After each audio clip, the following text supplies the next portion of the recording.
warahmatullahi wabarakatuh. Halo anak-anak kelas 11 IPA, bertemu lagi dengan Bu Reza. Ini merupakan materi terakhir di bab 1, jadi silakan disimak ya. Untuk bisa memahami atau mengikuti materi ini, kalian sudah harus paham beberapa materi yang sudah saya sampaikan di pertemuan sebelumnya. Jadi yang pertama adalah perbedaan sel hewan dan sel tumbuhan. Yang kedua adalah membran sel, dan yang ketiga adalah transport melalui membran. Nah, kita bahas pertanyaan yang pertama. Mengapa ya seorang nelayan yang kehausan kok tidak minum air laut? Jadi setiap kali ada pelaut, itu mengapa ya mereka kok bawa air mineral sendiri? Atau air minum sendiri, kok nggak memilih minum air laut? Kira-kira alasannya apa ya? Nah, berikutnya, pernahkah kalian mendengar istilah minuman isotonik yang sering dijual di toko atau supermarket? Nah, mengapa ya kalau setelah berolahraga kita ini disarankan untuk minum minuman isotonik? Apa ya manfaatnya? Kemudian, amankah kalau kita minum minuman isotoniknya itu ketika tidak ada aktivitas atau tidak melakukan olahraga? Kemudian yang ketiga, kalau kalian ingat orang yang lagi diare, kenapa kok disarankan untuk minum minuman oralit atau minuman yang isinya gula dan garam? Nah, nanti kalian simpulkan setelah mendengar penjelasan berikut. Akibat osmosis, ada beberapa poin yang perlu kalian pahami. Nih, kita ingat lagi materi sebelumnya, apabila ada dua larutan yang berdekatan dan syaratnya dibatasi membran semi-permeabel, maka kedua larutan akan berusaha untuk menyeimbangkan konsentrasinya. Nah, pada materi berikut kita akan membahas kemungkinan pertama, yaitu berpindahnya air atau zat pelarut, atau kita menyebutnya osmosis, melalui membran semi-permeabel. Nah, kalian harus ingat ya, sifat membran sel itu adalah semi-permeabel, hanya memperbolehkan beberapa zat untuk lewat. Kemudian yang perlu diingat, nih, dan penting sekali ya, konsentrasi ion terlarut atau zat terlarut di dalam sel atau di dalam sitoplasma sel itu adalah 1%. Oke, jadi ion terlarutnya 1%. Maka zat pelarutnya kira-kira berapa? Iya, 99%. Ini catat ya. Nah, kalian harus mengingat beberapa istilah berikut. Yang pertama, hipotonik. Larutan yang konsentrasi zat terlarutnya lebih sedikit. Nah, saya ingatkan lagi, untuk bisa membandingkan antara larutan ini hipotonik atau hipertonik, itu harus ada dua larutan. Jadi kalian baru bisa menentukan apakah larutan A ini hipotonik, ataukah larutan B yang hipertonik itu kalau ada dua larutan. Tuh, kalau hipotonik, zat terlarutnya lebih sedikit. Kemudian kalau hipertonik, larutan yang konsentrasi zat terlarutnya lebih banyak. Nah, sekarang ada istilah baru, isotonik. Nah, isotonik ini kalau dua larutan zat terlarutnya sama. Nah, kita ingat tujuan osmosis yaitu menyamakan konsentrasi antara dua larutan yang berdekatan dan syaratnya dibatasi oleh membran semipermeabel. Nah, bagaimana sifat larutan berikut apabila dibandingkan dengan konsentrasi sitoplasma sel? Nah, kalian ingat lagi, konsentrasi sitoplasma sel itu adalah 1%. Bandingkan ya. Yang pertama, larutan garam 10%. Kemudian yang kedua, air murni, artinya tidak ada zat terlarut sama sekali atau zat terlarutnya 0%. Kemudian yang ketiga, larutan garam 1%. Ingat, konsentrasi sitoplasma sel adalah 1%. Nah, sehingga kita tahu dari sini, larutan garam 10% ini sifatnya adalah hipertonik.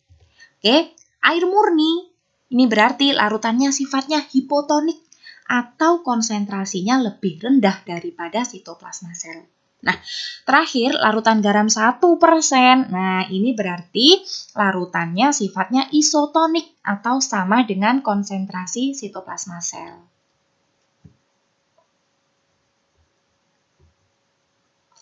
Nah, sekarang kalian amati gambar berikut. Sebelum saya geser ke slide berikutnya, kalian harus paham dulu artinya, ya. Animal cell berarti sel hewan. Jadi yang ada di barisan atas, di deretan atas ini adalah perwakilan dari sel hewan. Kebetulan yang dipakai adalah sel darah merah. Kemudian yang di bagian bawah ini adalah perwakilan dari sel tumbuhan. Nih, ingat ada dua di sini yang bisa dilihat, dua ciri dari sel tumbuhan. Yang pertama adalah punya dinding sel dan yang kedua punya vakuola.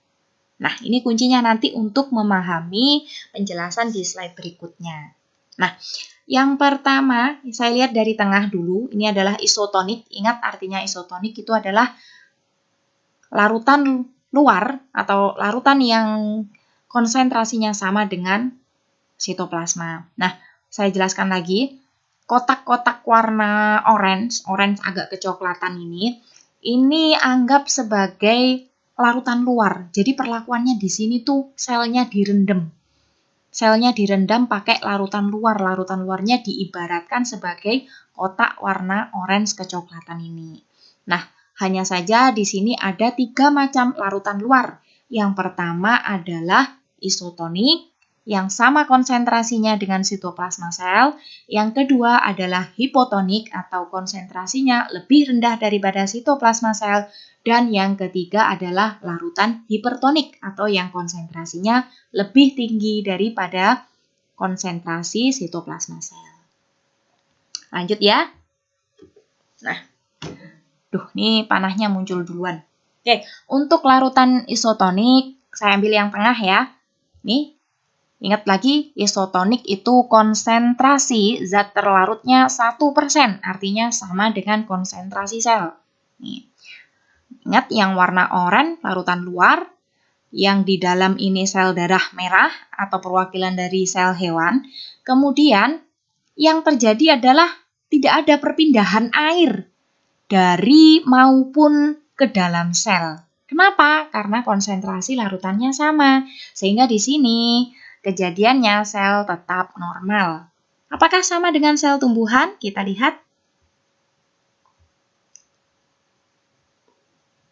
Oke, sama, tidak terjadi perpindahan dan sel tetap normal. Oke, nah sekarang yang kedua kita pakai yang hipotonik dulu. Ingat, hipotonik ini adalah konsentrasi zat terlarutnya 0%, jadi tidak ada sama sekali zat terlarutnya. Nah, sehingga di sini konsentrasinya lebih rendah daripada konsentrasi zat terlarut yang ada di dalam sitoplasma sel. Nah, apa sih contoh larutan yang hipotonik? Itu contohnya adalah air murni atau aquades. Tuh, kalau kemarin kalian sempat melihat saya mengencerkan alkohol, nah itu saya encerkan pakai aquades. Tuh, di lab waktu di semester 2 sebelum naik ke kelas 11. Nah, ingat ini yang di luar adalah larutan luar, konsentrasi air di luar 100% karena zat terlarutnya 0%. Kemudian konsentrasi air di dalam sel maksudnya ya ada 99% karena zat terlarutnya ada 1%. Nah, akibatnya apa yang terjadi? Lihat, yang pertama air di luar, jadi di luar lingkungan ini masuk ke dalam sel, jadi H2O-nya masuk ke dalam sel. Masuk terus. Akhirnya apa? Sel terisi air sangat banyak. Nah, padahal daya tampungnya sel itu cuma sedikit. Bayangkan balon itu kalau diisi air terus-menerus, apa akibatnya?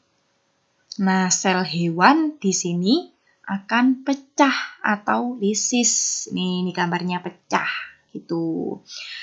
Nah, sekarang kalau sel tumbuhan kita cek kondisinya sama ya. Ini sama. Kemudian air dari luar masuk ke dalam sel sama. Sel terisi air sangat banyak sama.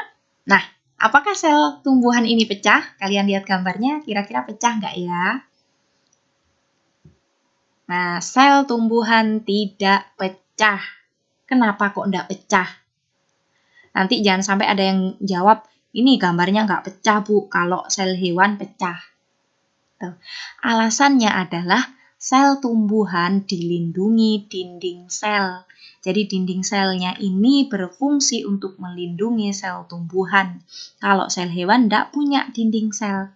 Nah, sehingga sel tumbuhan di sini hanya tegang atau full atau turgid kalau bahasa ilmiahnya gitu. Oke, itu bedanya ya. Kemudian yang terakhir, kalau sel direndam di larutan hipertonik atau larutan yang konsentrasi zat terlarutnya lebih besar. Ini saya pakai tanda gini ya, lebih besar daripada sitoplasma sel. Misalnya konsentrasi zat terlarutnya itu 10%. Nah, kita lihat. Nah, ini larutan luar, konsentrasi zat terlarutnya 10%, berarti airnya ada 90%. Sekarang kita lihat di dalam sel, konsentrasi zat terlarutnya adalah 1%, sehingga airnya 99%. Mana coba yang lebih banyak airnya? Sel apa di luar? Nah, kondisinya yang lebih banyak airnya adalah di dalam sel. Sehingga akibatnya apa? Yang pertama, air di dalam sel keluar nih tanda panahnya, H2O-nya keluar. Berpindah keluar sel, pindah terus keluar terus, sampai akhirnya habis airnya. Nah, kalau airnya berkurang, apa yang terjadi? Sel kehilangan banyak sekali air, kemudian sel hewan mengalami krenasi atau mengkerut. Tuh, bayangkan balon yang sudah diisi air, terus airnya dikeluarkan, terus akhirnya kan lama-lama ukurannya mengecil gitu. Kemudian kalau sel tumbuhan kita cek kondisinya sama ya, direndam pakai larutan yang konsentrasi zat terlarutnya 10% dan konsentrasi airnya 90%, sehingga sama kondisinya, air di dalam sel akan berpindah keluar sel, terus pindah, terus pindah, terus pindah. Nah, sehingga sama, sel kehilangan banyak air, maka perhatikan vakuolanya jadi mengkerut. Sebelumnya vakuolanya besar, di sini mengkerut. Ingat, salah satu fungsi vakuola adalah untuk menyimpan air. Nah, sehingga kalau airnya banyak yang keluar, maka vakuolanya ini mengkerut. Nah, apakah sel tumbuhan ini mengkerut? Nah, kita cek. Sel tumbuhan, ingat, punya dinding sel, sehingga tidak dapat berubah bentuknya atau tidak dapat mengkerut. Nah, dilihat dari gambar ini sama ya, tidak mengkerut. Kalau sel hewan ini kan mengkerut gini. Nah, membran plasmanya saja yang mengkerut. Nah, ini jadi membran plasma itu yang ini. Nih, jadi mengkerut itu artinya adalah mengecil ukurannya karena airnya mengecil, sehingga membran plasmanya itu terlepas dari dinding sel. Nah, ini disebut dengan plasmolisis. Nah, itu perbedaan kondisi sel hewan dan sel tumbuhan apabila mengalami osmosis jika direndam pada kondisi larutan yang berbeda. Oke. Itu aja untuk materi hari ini, semoga bermanfaat. Terima kasih. Wassalamualaikum warahmatullahi wabarakatuh.